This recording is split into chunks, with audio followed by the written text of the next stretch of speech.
Hello everybody and welcome back to the channel again. This time we're going to do some cruising and some boozing, and we're heading out to the Panama Canal.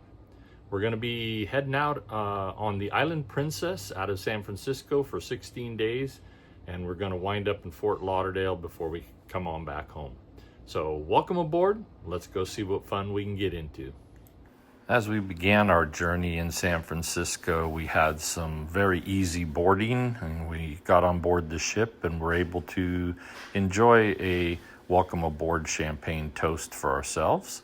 We thought we would wander around a bit, get to know the ship, as we had not been on the Island Princess before. So as we walked around, we got the lay of the ship, the Explorer's Bar, the promenade inside, nice and spacious, as well as passing the casino and casino bar, of course.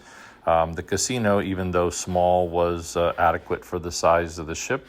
They even had an area where you could make your Panama Canal poster for the Canal Transit Day. And of course, there's an Effie's jewelry shop on board. And then as we wandered around, you could see that the ship was decorated well for the holidays, as this was a holiday cruise, if you will, right before the holiday. Then as we proceeded to get some refreshments, of course enjoyed some beverages before heading to dinner in the Bordeaux dining room, before calling it a night. The next morning we had to get prepared to work at the desk, so we got that set up. That was our station the rest of the trip. Had a beautiful day at sea. Unfortunately, we didn't get to see a lot of it outside. In the evening, there's the promenade, beautiful night. So the next day we decided to explore a little of the outside of the ship, the upper decks, the pool deck. They had a splash pool that was closed, but no real issue there. We rarely go to the Horizon Court for food, but we thought we'd visit it, see what it was like, as this was located in the front of the ship on the island, and of course the Salty Dog for burgers and fries. As we passed Cabo off the bow, we said goodbye to that, went inside, had some relief of some cocktails before heading to dinner for the evening.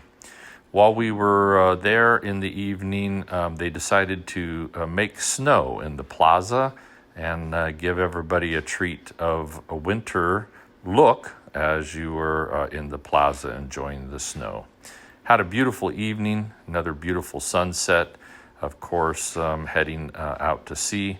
And then we arrived our first port of call into Puerto Vallarta.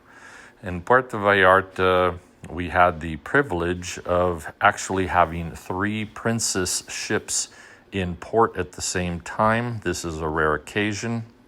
So we had the Royal Princess and the Sapphire Princess, along with us, the Island Princess. So this was a nice sight to see all the princess ships there in port. It did make for a lot of people abroad, but we got off the ship and headed into town to see some sights. Went across the suspension bridge. Sherry wasn't having it, so she just stayed over there.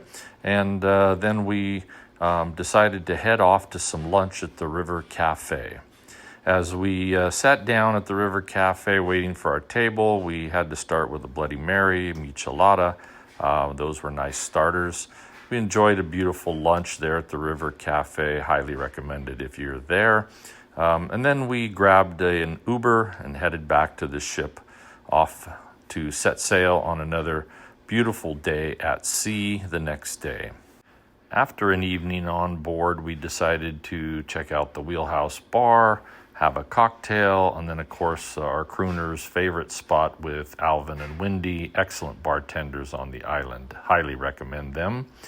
And then the next morning, we were having a beautiful day at sea. Gorgeous, calm seas for the Pacific. This is probably the calmest seas I've seen, and we've been on a lot of cruises. Back to Crooners we go, have another cocktail and some snacks. And then we decided to have another cocktail and some snacks before having another cocktail, and then heading off to our next port of call, Guatemala, at Puerto Quetzal. As we disembarked, there's a bridge walkway that you have to take across to the welcoming area. And of course, you get a little sniff of the drug dogs as you pass by. And you're also greeted with a live band playing some music as we approached into the area. This is a nice little shopping area. If you didn't want to go into town and do anything else, you could hang out here and see some sights. But we had a tour and we were heading to Antigua. And we passed by the volcanoes there, some sights along the way to arrive into Antigua and see some interesting things. This is a local transportation bus, and everything was cobblestone streets. We went by this area there that they actually used as a laundry station. There's three-wheel taxis that are running about. And of course, some colonial and architectural sites to see, along with some restaurants as we passed by. Streets were very busy, lots of people around, street vendors everywhere.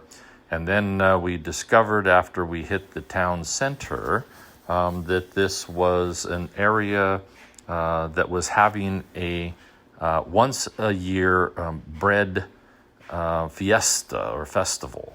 And as we strolled down the streets, there was plenty of vendors selling their breads and pastries and such. And we decided that we would have a little bit of fun as we walked through there, getting some pictures and little silly things, and then headed off to, of course, the cathedral in Antigua.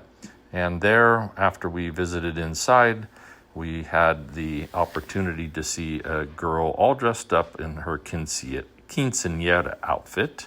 And then we had the sights to see as we headed to lunch. And this location was where we had lunch. Supposed to be a 5-star hotel there in Antigua, large banquet area that we got to enjoy some food. Afterwards, we were treated to some coffee plants. These are actually coffee beans that are there. A nice macaw outside and some other areas around the grounds. These are all interior to this hotel area. Then we made our way back. That volcano decided to puff a little bit before we headed back to Guatemala's port and headed back to the ship. Once we arrived back on the ship, of course, we were parched, had to get a beverage, off to dinner, and then after dinner, another beverage before heading to our next port of call in Costa Rica, Punta Arenas.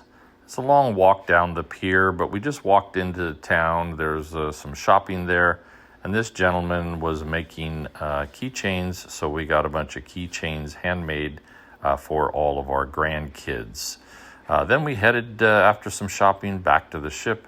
Another beautiful day at sea to enjoy as we were heading next to Panama City. And as we were heading to Panama City, after we had a nice dinner and some wine, they did have a gingerbread house competition when we were on board. There's some there. And then we arrived into Panama City. Once we arrived here in Panama City, we did take an excursion and we headed over to the Miraflores Locks, which is where we were going to be going through tomorrow, but we decided we wanted to get a close look, I should say, at the mules, as we had not experienced those before. And while we were there, we were treated to a 45-minute IMAX theater video all about the canal. There was our bus transportation as we headed into downtown Panama City.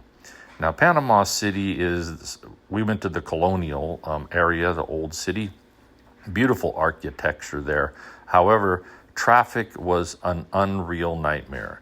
Bumper-to-bumper traffic everywhere. We could walk around much faster than you could drive around. But we enjoyed it. It was quite a hot day, a warm day. But as we strolled throughout the city and the city square, caught a glimpse of the nice little beach area. Back on the bus, said goodbye to the colonial city. Once back on board, we got some cocktails, headed to dinner, had a wonderful dinner and wine with our dinner. And of course, it was Sherry's birthday, and we got to listen to her favorite group on board, the Alex Duo. And then the next morning, we headed to the canal, and there's the Bridge of Americas. Once we were headed under the bridge, we got to the locks. These are the Miraflores locks. And as we proceeded through the locks, there's the mules waiting to grab our ship and pull us through.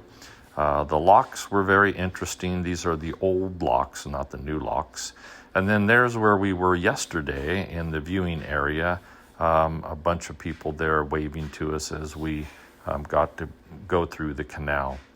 The canal is beautiful. We had off and on rain throughout the day. And as we transitioned through the actual canal, got to the next set of locks to go through those locks, we did have to pass under a couple of the different bridges.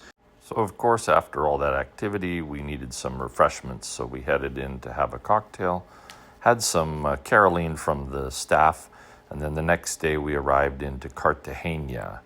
And once we disembarked in Cartagena, we didn't go into town, but right there at the pier, you walk to the end, and there's actually what they call a zoo area. Here they have a restaurant, but they have macaws abundantly there. They also have some flamingos, some peacocks, and other things. But you don't have to go very far if you just want to see some macaws and some beautiful greenery there at that pier. So after that, we headed back to the ship, just a couple hours ashore.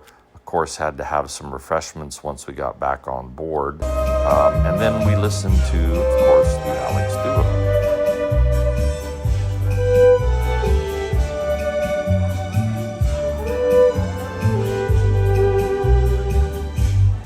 We then, of course, had to sail into the Caribbean Sea and bring our journey to a close. And as we approached our final port of call, that of Fort Lauderdale, we hope you've enjoyed this piece of our Panama Canal trip. Until next time. Cruising for a boozing, we're shaking up